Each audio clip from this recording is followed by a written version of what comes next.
दोस्तों, हमने उदयपुर की प्राचीन धरोहर कार्यक्रम के प्रथम भाग में नीलकंठेश्वर मंदिर के विषय में विस्तार से जानकारी ली।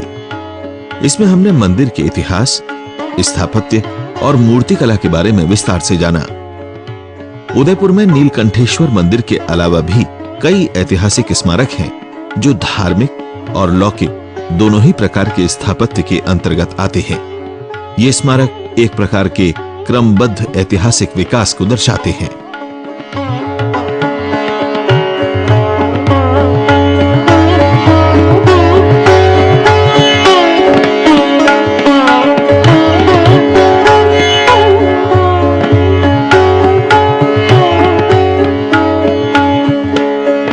नीलकंठेश्वर मंदिर के उत्तरी दिशा में कुछ दूर चलने पर मंदिर से ही संबंधित 11वीं शताब्दी का मकान है, जिसे घड़ियालों का मकान कहते हैं।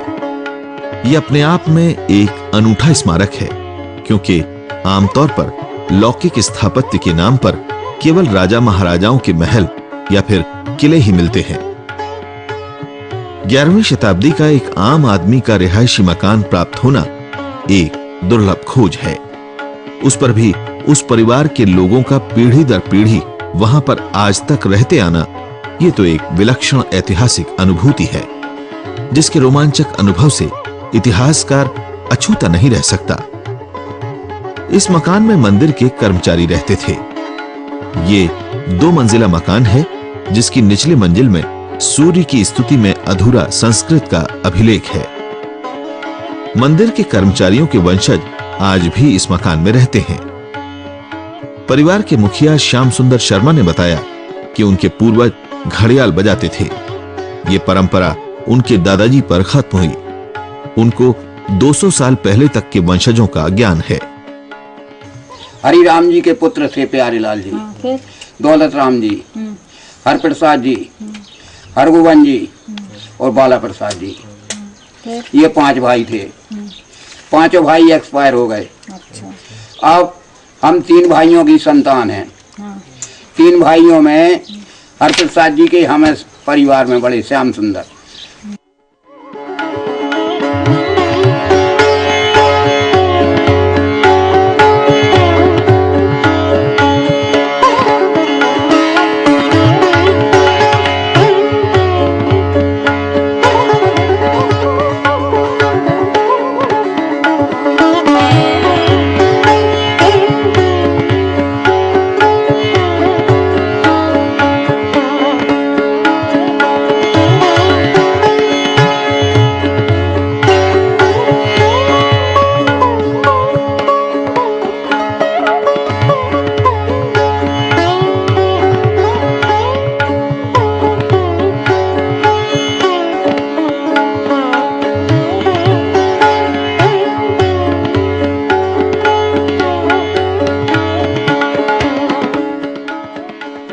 घड़ियालों के मकान से थोड़ी दूरी पर एक अन्य देवालय है, जिसे पिसनहारी का मंदिर कहते हैं। ऐसा कहते हैं कि एक आटा पीसने वाली ने अपनी कमाई से इस मंदिर का निर्माण करवाया था।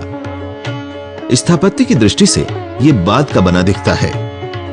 उत्तर भारतीय शैली का ये परवर्ती रूप है। इसके स्थापत्य में बाहर तरफ मंडप, अंदर गर्भगृह और ऊपर की ओर शिखर है। मंडप के स्तंभ नीचे और ऊपर से चौकोर और बीच में अष्टभुजी हैं। पहले की परमार शैली की भांति स्तंभ अलंकृत नहीं है। गर्भगृह का द्वार शाखायुक्त और अलंकृत है।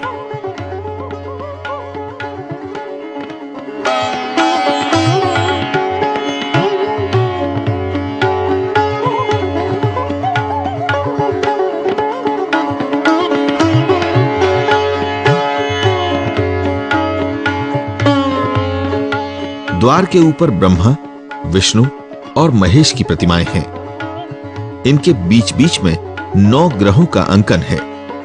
राहु का केवल सिर और उसके ऊपर केतु का धड़ दिख रहा है।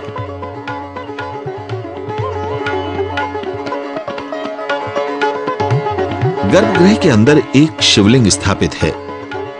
इसी गर्भगृह में इसके साथ ही एक परमारकालीन उमा महेश्वर की भव्य प्रतिमा रखी है। मंदिर का शिखर वक्र रेखीय और सादा है। ऊपर परमार शैली की भांति बड़ा आमलक है।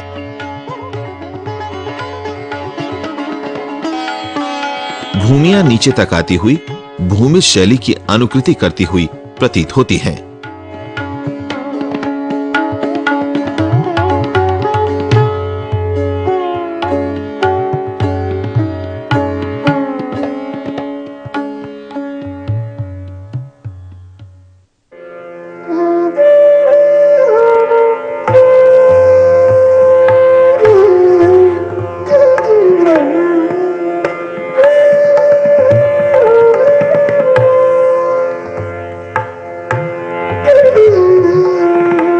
एक अन्य मंदिर के सभागृह के अवशेष हमें उदयपुर गांव की सीमा के पास मिलते हैं। इसको बाराखंबी कहा जाता है। यह भी 11वीं शताब्दी का बना है।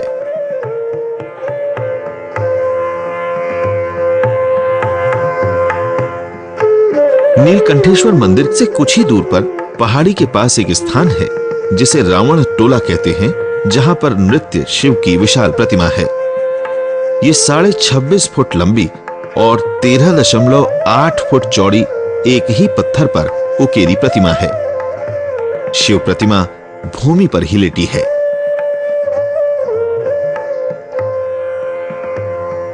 शिव जटा मुकुटधारी हैं। उनके गले में सर्पों की माला, कानों में कुंडल, कटिसूत्र, हस्तवलय और पादवलय हैं। दाईं ओर के हाथों में त्रिशूल, डमरू और वरद मुद्रा है। बाईं ओर का सर्वप्रथम हाथ मध्यमिका से बाईं पैर की एड़ी को स्पर्श कर रहा है। दूसरे हाथ में अग्नि है और नीचे का हाथ अभय मुद्रा में है।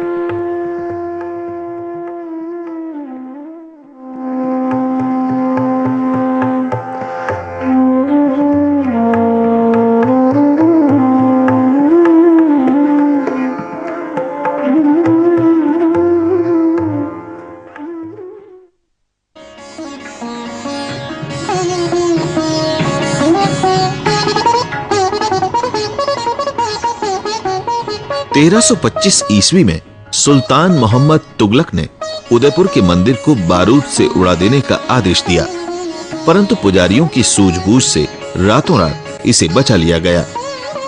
फिर भी मंदिर की सामग्री का प्रयोग कर मंदिर के पश्चिम दिशा में उसने मस्जिद बना दी।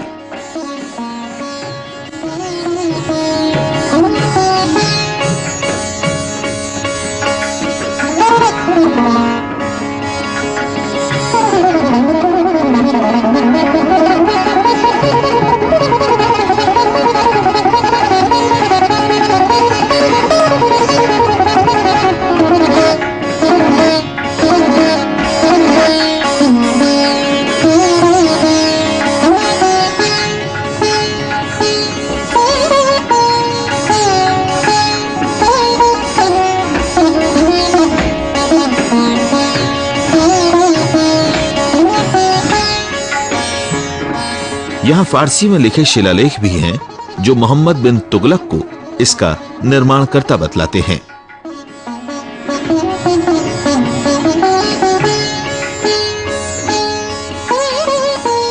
एक अन्य अनुश्रुति के अनुसार दक्षिण अभियान से लौटते समय औरंगजेब यहां से गुजरा और यहां के अलौकिक सौंदर्य से चकित हुआ।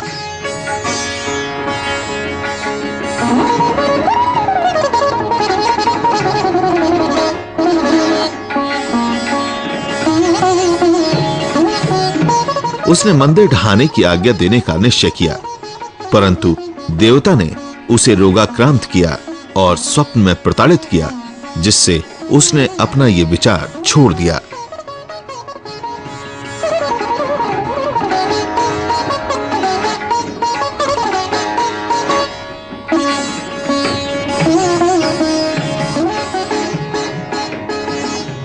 नीलकंठेश्वर मंदिर से कुछ ही दूर पर शाही मस्जिद है।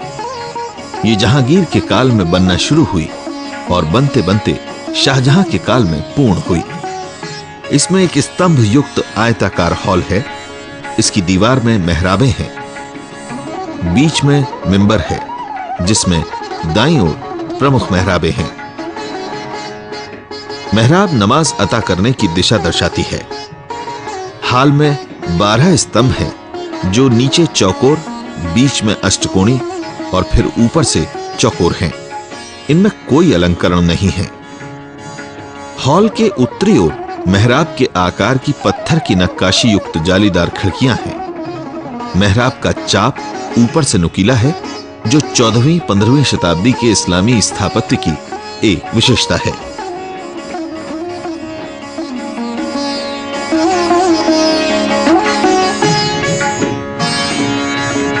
इसके पास ही एक स्थानीय गवर्नर के रहने का महल था, जो आज खंडहर हो चुका है। इसकी बाहरी दीवार किले की दीवारों की भांति है। इसमें बड़े बड़े बुर्ज हैं। इसकी दीवार उदयपुर के अधिकांश भाग को घेरती है।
उदयपुर के पूर्वी द्वार या मोतिया दरवाजा के बाहर शेरखां के समय की एक मस्जिद है, जिसको मोती मस्जिद कहते हैं। इसको मांडू के घिया शाह खिलजी के समय यानी 1488 ईस्वी में बनवाया गया था।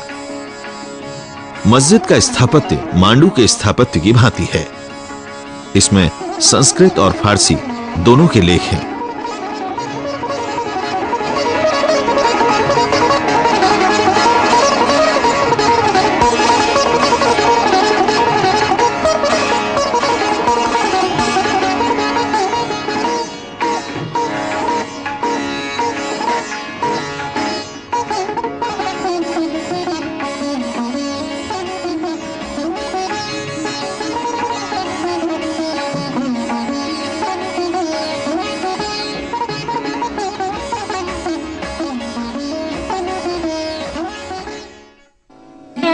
मोती मस्जिद के बगल में ही पुरातत्व विभाग द्वारा उदयपुर के आसपास से मिली मूर्तियों का एक मुक्ताकाश संग्रहालय बनाया गया है।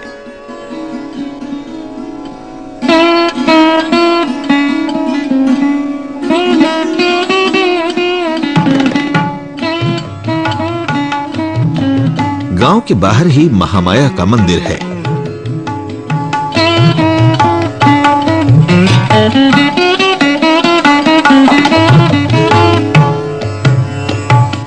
इसी के पास सती स्मारक है, जो मृतकों की याद में बनाए गए हैं।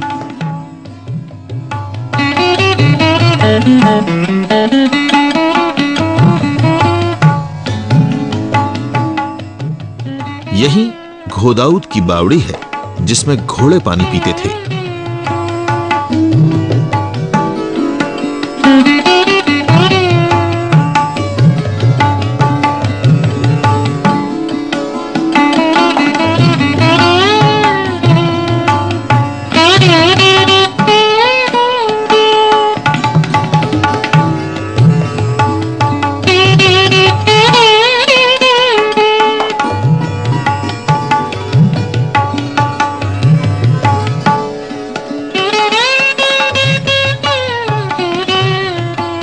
इस छोटे से क्षेत्र में हिंदू मुस्लिम सभी इमारतें आसपास ही सदियों से हैं। शायद इसीलिए इस छोटे से स्थान में शिव मंदिर के ही चारों ओर धार्मिक सद्भाव भी देखा जा सकता है।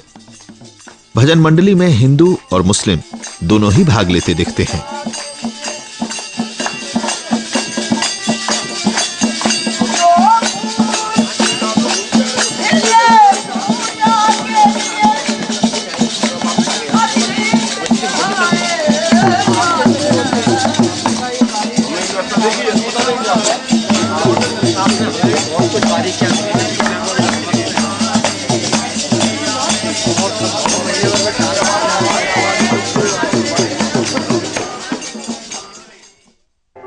उदयपुर का मंदिर आज भी स्थानीय जनता के लिए दशाण क्षेत्र की धार्मिक और सांस्कृतिक परंपराओं के संरक्षण का केंद्र बना हुआ है।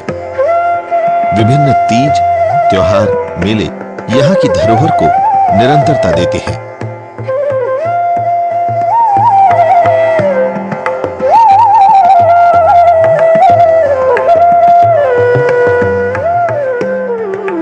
सुबह का उगता हुआ सूरज सबसे पहले आकर इस नीलकंठेश्वर महादेव के दर्शन करता है और अपने प्रकाश से संसार को गति, ऊर्जा और जीवन का अक्षुण भंडार देता है। इससे हमें भी आशा मिलती है कि इस उदयपुर को प्रचारित प्रसारित किया जाएगा। इन विनाश के कगार पर पहुंच चुके धरोहरों का उचित संरक्षण और यहाँ की हिंदू मुस्लिम एकता की गंगा जमुनी तहजीब का संवर्धन किया जाएगा। यहाँ आवश्यकता है अच्छे सड़क संपर्क, यातायात के साधनों और पर्यटकों के लिए आधारभूत सुविधाएं उपलब्ध कराने की। भगवान नीलकंठेश्वर महादेव का ये भव्य मंदिर ढलते प्रकाश में भी अपनी गाथा सुनाने को सीना ताने खड़ा है। इसका आह्वान है हमको, आपको, हम सबको। तस्मै नमः परम कारण कारणाय दीप्तोज्ज्वलित पिङ्गललोचनाय नागेन्द्रहार धृत कुण्डल भूषणाय ब्रह्मेन्द्र विष्णु वरदाय नमः शिवाय श्रीमत्प्रसन्न शशि पन्नग भूषणाय